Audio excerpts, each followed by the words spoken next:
Okay, gang.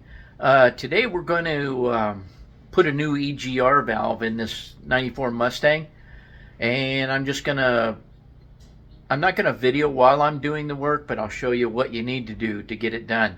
I have used a smoke machine to look for a vacuum leak, and I did see some coming out of the EGR valve, so we're gonna replace that today. So let's get started. Okay, here is the part. I got it at AutoZone. It's the exact part, but here's the number, EGR 2051. It's a Duralast part, and I'm going to show you how easy it is to do this job. Okay, this car was from Alaska, so it was a little bit on the rusty side. Hang on, let me show you the old one. I obviously have it off, if I can figure out what I did with it.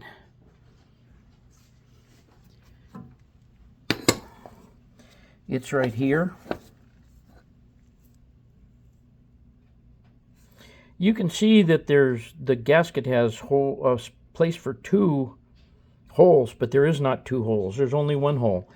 You have to remove this sensor. This tells the computer what position the valve is actually in, how far open it is or how far closed it is.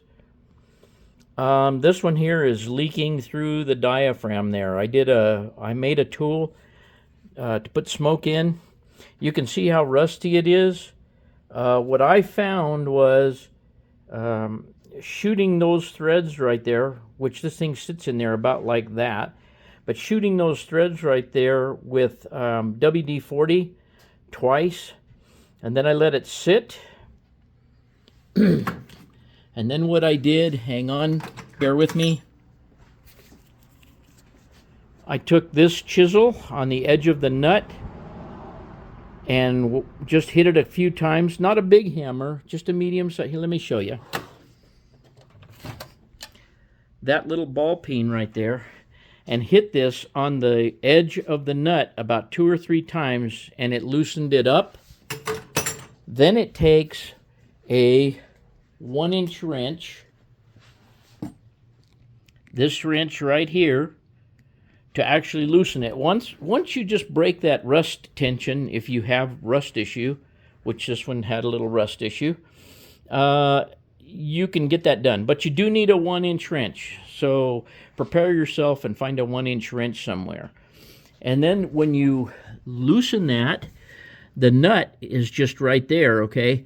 So then when you put the new part on, it just bolts on there. I had to take the throttle linkage and everything apart right here. Not apart. I had to remove it, which it only requires 2 bolts right up here, and they are 10 millimeter, I believe. No, I think those were 13 millimeter. Got those off of there and just tie wrap that back out of the way without actually taking anything off. Then you have to unplug that vacuum, carefully unplug that red vacuum hose. No, I'm sorry. You'll see it. It's on the device, but I think that's green.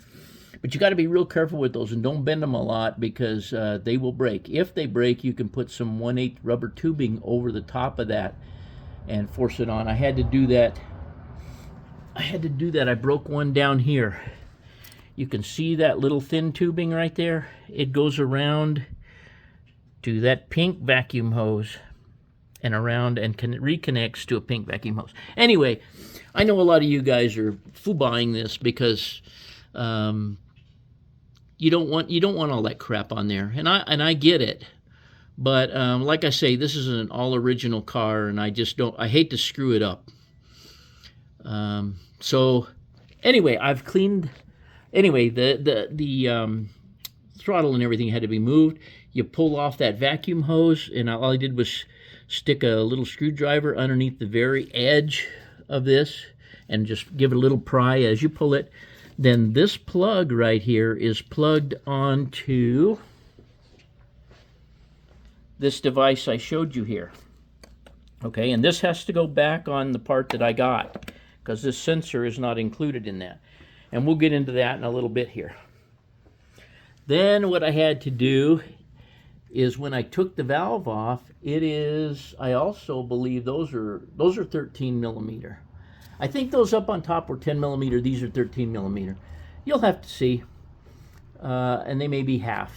You know, I don't know if it's half or 13. But anyways, once I got it off, most of the gasket came off, and I scraped the rest of the gasket with a razor blade the best I could. Then I used, if you have one, and I don't know where mine is now, I used a small hand wire brush like this and brushed the rest of it off.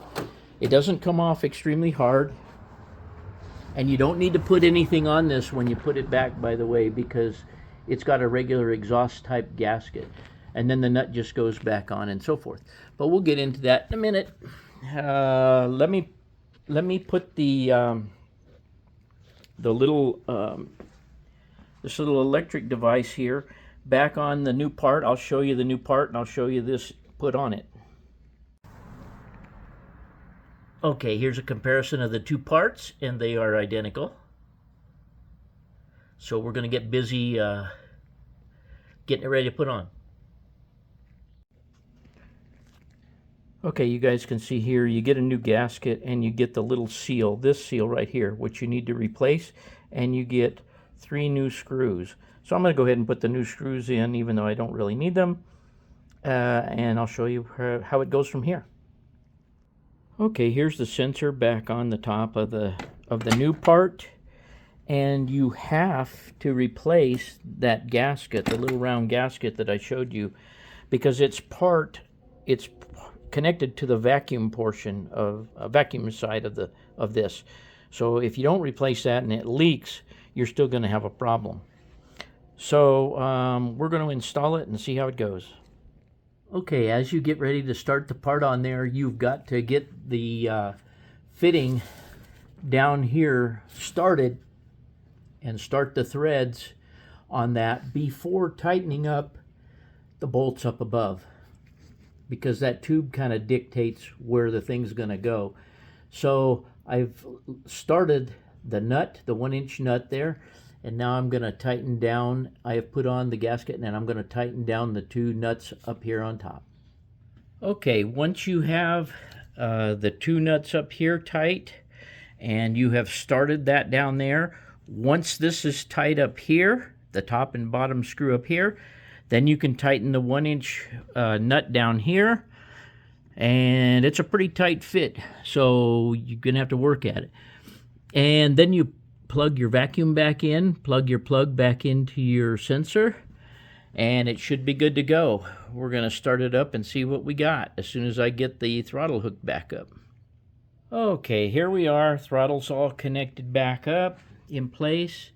The new EGR is in place, and I'm going to start it up and see how it idles. Okay, everybody, that's basically the end of changing the EGR valve on this 94 Mustang V8. Pardon me.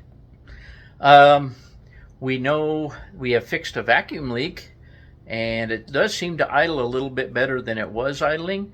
So we're a step in the right direction. So anyway, the vacuum leak caused me to make one of these. This is a smoke machine. It's got baby oil in it, and it's got a rag in there, and you light it on fire, you let it smolder a little bit, then you put the lid on, and then I have a little tiny air compressor here. I put a little tiny bit of air in one side. I have an 1/8 inch tube that comes out, a 3/8 inch tube that comes out the other side, and you can pump air into it for just a few seconds. But I would recommend, if you look at the video on how to make one of those smoke machines, I would make it with using not baby oil in the rag like I did, because it puts the fire out and it doesn't smolder. One of the guys that I watched uses incense, and I think breaking up incense and putting it in a container and lighting the incense, because incense doesn't need much oxygen to keep smoking. So I'm going to try that if I ever have to look for something again. But in the testing I didn't find anything. But you can look on YouTube and find any number of smoke machine guys make smoke machines and stuff. This is just the one I chose, and it worked for what I needed it to do. So there you have it. I hope you get something out of this, and thanks for watching.